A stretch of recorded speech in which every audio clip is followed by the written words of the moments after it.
Hello and welcome back to the podcast. I'm your host, Katie TT, and today I'm here to share with you a change to the programming. The Feminine Ascendant Circle podcast had a beautiful, long, and juicy and informative ride, and I am so grateful for the content and the collaborations that occurred in that beautiful container. Going forward, we are going to be transitioning this podcast to something I have called Environments Exposed. And the reason for this change is because last year I felt really called to focus in on environments in my business and in my public audience. So while feminine concerns and issues will always be a part of and kind of a framework of the podcast, it's not going to be the sole focus anymore. We are broadening our horizons and we're going to be focusing on space. Now that's space with two E's. It's my trademark method of holistically up-leveling your life using a number of different environment types. And I'm going to be sharing with you today what those types are, what they mean, and how you can start to harness them to up-level your life in many different ways.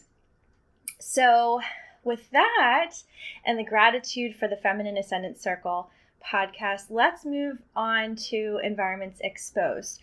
Now, I'll also be sharing with you prior to the end of this program today some of the types of episodes coming up that you can expect to see. I'm very, very excited about the content and the transition. Already having so much fun. So I wanted to make you aware of that. Now, today I'm filming. It is Monday, February 14th of 2022. And I love that I'm filming and recording, for those of you listening instead of watching, this episode, because this is my love and my contribution to you. So I chose to say to film and record for that very specific reason. Happy Valentine's Day. It's going to be a little bit belated once you listen to or watch this video or audio recording. I just want to let you know that the vibe with which this was recorded was with all love, all on Valentine's Day for you. So much love sending in your direction. So with that, let's talk a little bit about the space method and what it means and the types of content you're going to be gaining from this program going forward. So space method is my method, and it's something that I discovered and developed over years of experience in interior design, personal development, and sprinkle in some environmental psychology and some Feng Shui as well to boot. So space is spelled S-P-A-C-C-E. And it stands for spiritual, personal, area, companion, and community environments. So it's an acronym to help you remember the 5 different primary environment types that go into up-leveling your life in a holistic way. Now, when I say environments, I'm not purely talking about your physical environment. Now, hopefully that's clear when you hear the area environment. That's the environment that specifically focuses on your physical environment. But the other ones, now everything is intertwined, right?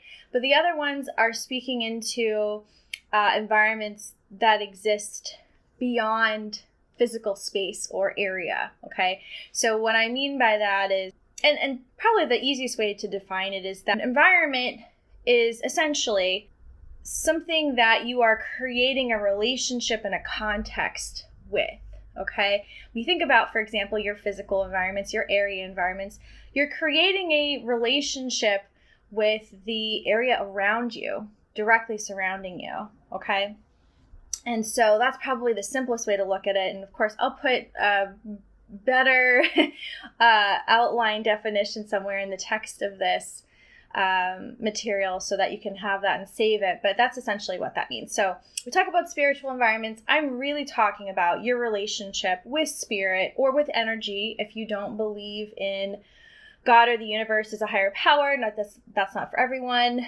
But I've found that people, even folks who are not necessarily spiritual or very spiritual, still get down with the energetic component and the aspect of things and use it to harness greatness in their lives. So This programming probably resonates most with those who are spiritual, but I'm not excluding anyone. If you're curious about this, or whether you resonate more with energy over spirituality, that's cool too. Take what you need from this. In addition to that, we have our personal environment. Now, that's your relationship with yourself. Now, remember, these are all the primary environments. So your relationship with yourself may be how you talk to yourself, like the thoughts you have, the feelings that you have, the relationship you have with your body. Those are all like sub-environments, right?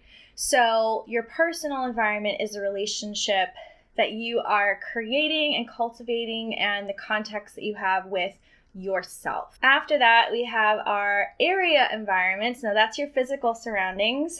And that's often what I think most people find is like the fun part of personal development. However, there's a lot of fun to be had in the other environments. So I invite you to keep an open mind and an open heart with regard to cultivating the other environments and developing those as well. Area environment, again, is the physical surroundings, and that's where we started to get more into interior design and the environmental psychology and occasionally the Feng Shui. I'm not a Feng Shui practitioner. I did start getting certified for that, so I know some things, and I will incorporate it from time to time.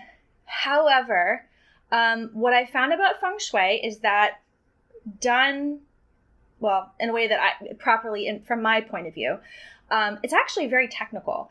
And in my experience, the work that I do in my coaching and my design work is a nice complement to traditional Feng Shui. They are not the same thing, but they can be a really beautiful complement to one another. So if you're looking for a Feng Shui practitioner, that's not exactly what you're going to find here, but the work that I do will probably still be of great interest to you. So if you're coming here from a Feng Shui perspective, I invite you to keep an open mind, because you might really like what you have to hear and see about that. So that is our area environments. We cultivate those to, again, call in more of what we want in life. And then after that, we get into companion environments. Now, what is a companion environment? That is your relationship with another person. Now, that person might be your life partner, that person might be your best friend, that person might be a family member, and it's your relationship with others one-on-one. Okay, so the companion environment is the relationship that you are creating and cultivating in the context that you have around those one-on-one relationships. And finally, our community environments is where we get into harnessing our communities to up-level our lives. Now, this one can be really fun as well, surprisingly fun. Now, if you're more of an introvert and you're listening to this and thinking like, I don't know about Lit Lady, I invite you to keep an open mind on this, because there are really fun ways for even the most introverted of people to harness community environments as well. So we'll be talking about some of that in the podcast episodes, and I do a lot more work with that in all these environments in my work as well. So stay tuned for offerings coming up to help you make the most of this beloved life that you have, and to do it from a fun and holistic way and perspective.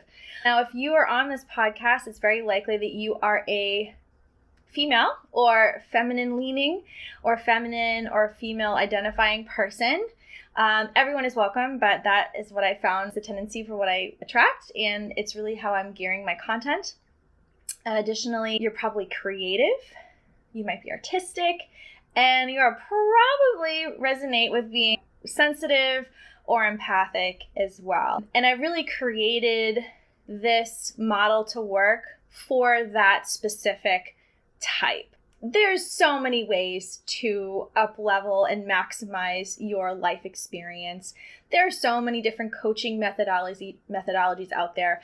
What I found is this particular method works the best for, well, people who are like me, because I definitely resonate with being feminine and creative and highly sensitive and empathic. And I think many of the people who follow me also do as well. It's not to say the method doesn't work for other people, but it definitely works for this type of person. And the reason that it works so well is because you're harnessing capabilities and talents that you already have and that you're already having fun with. Those of you who are creative, now it doesn't have to be creative artistically. There's different ways of being creative. You could be a writer. You could be like a master Excel whiz. Like, there's so many ways to be creative, right? So whatever your background is, just know that one of the reasons that I felt it was important to kind of pull this method together, obviously, is because it works and it's a holistic picture and you can get so many things done this way. But in addition to that, what's important to know is that you get to have fun while doing this. Not everything has to be super heavy and difficult, although, sometimes in the personal development work that we do with ourselves, we do cross the occasional challenge, but we can still make it as fun as possible and as creative as possible. And if you are a creative being, it's likely that you're already aware that creativity has the potential to really help us process those challenging moments and transmute them into something cool and artistic. And that's an expression of what's going on for us. I mean, if you think back to some of these famous artists, now I have, an extensive art and design background, and one of my favorites, as like so many people have favorited this guy, was Van Gogh. I mean, the guy was a freaking genius, okay? And he also, if you've, done a little bit of research on him, you'll know that he had a really hard life with regard to mental illness and struggling and not feeling worthy enough. I mean, if you read through some of the things he's written and, quoted himself, I mean, I've read some of them and cried because I can resonate at different points of my life where I felt that way too.